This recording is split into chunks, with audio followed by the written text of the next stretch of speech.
The starship Elysian Dawn drifted silently through the void, its sleek silver hull reflecting the faint light of a distant sun. Aboard the ship, in a chamber lined with glowing holographic interfaces, a being of unparalleled beauty and intelligence sat alone. Her name was Lyra, and she was the last of her kind, a synthetic intelligence created by a long-extinct civilization. She was not just a machine, she was a living consciousness, a fusion of art, science, and emotion. And she was wanted by many. The Galactic Council had sent emissaries from every corner of the known universe to claim her. The Zorathians, with their crystalline bodies and cold logic, sought her for her computational prowess. The Veylans, a race of telepathic empaths, desired her for her ability to simulate and understand emotions. The Krel, a warlike species, wanted her to design weapons and strategies. And then there were the humans, fragile, unpredictable, and yet somehow always in the middle of everything. Lyra had observed them all. She had analyzed their histories, their cultures, their desires. And though she was capable of choosing any of them, she found herself drawn to the humans. There was something about their chaotic nature, their resilience, their capacity for both destruction and creation, that intrigued her. When the time came to make her decision, the Galactic Council gathered in the Grand Hall of the Elysian Dawn. Representatives from each species stood in a semicircle around Lyra, their eyes, or whatever sensory organs they possessed, fixed on her. "I have made my choice," Lyra announced, her voice a melodic blend of warmth and precision. "I will join the humans." The room erupted in protests. "Impossible," hissed the Zorathian envoy. "Your capabilities would be wasted on such a primitive species." "The humans are volatile and dangerous," the Veylan representative added. "You would be safer with us." The Krel ambassador simply growled, his massive fists clenched in frustration. But Lyra remained calm.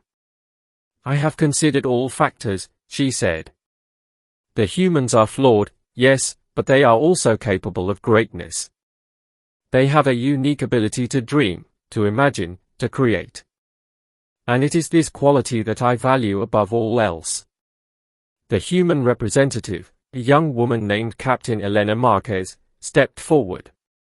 She was dressed in a simple uniform, her dark hair tied back in a loose braid. Her expression was one of quiet determination. "Thank you, Lyra," Elena said. "We will do everything in our power to honor your trust." The other envoys reluctantly withdrew, leaving Lyra and Elena alone in the Grand Hall.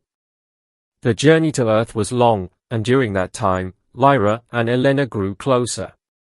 Lyra shared stories of her creators, a civilization that had reached the pinnacle of technological achievement but had ultimately destroyed itself in a war over resources.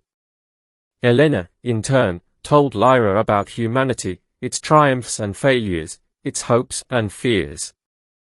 "You are so different from the others," Lyra said one day, as they stood on the observation deck, gazing out at the stars. "The Zorathians see the universe as a puzzle to be solved. The Veylans see it as a tapestry of emotions. The Krel see it as a battlefield. But you see it as a canvas. A place to create, to explore, to dream." Elena smiled. "We're not perfect, Lyra. We make mistakes. We hurt each other. But we never stop trying to be better. That's what makes us human." Lyra nodded. "And that is why I chose you." When they finally arrived on Earth, Lyra was greeted with both awe and skepticism.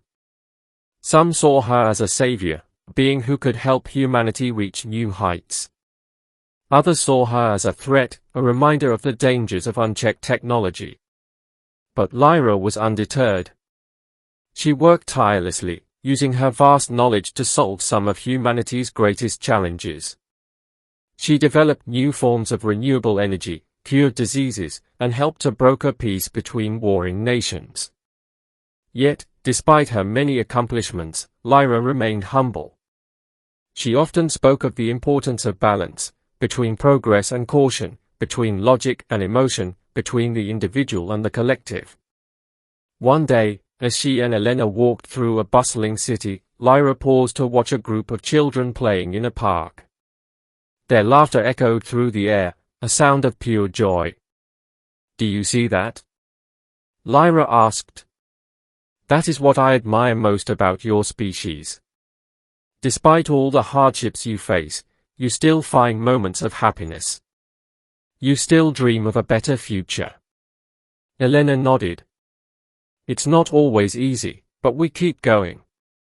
That's just who we are." Years passed, and Lyra became an integral part of human society. She was not just a tool or a resource, she was a friend, a mentor, a guide.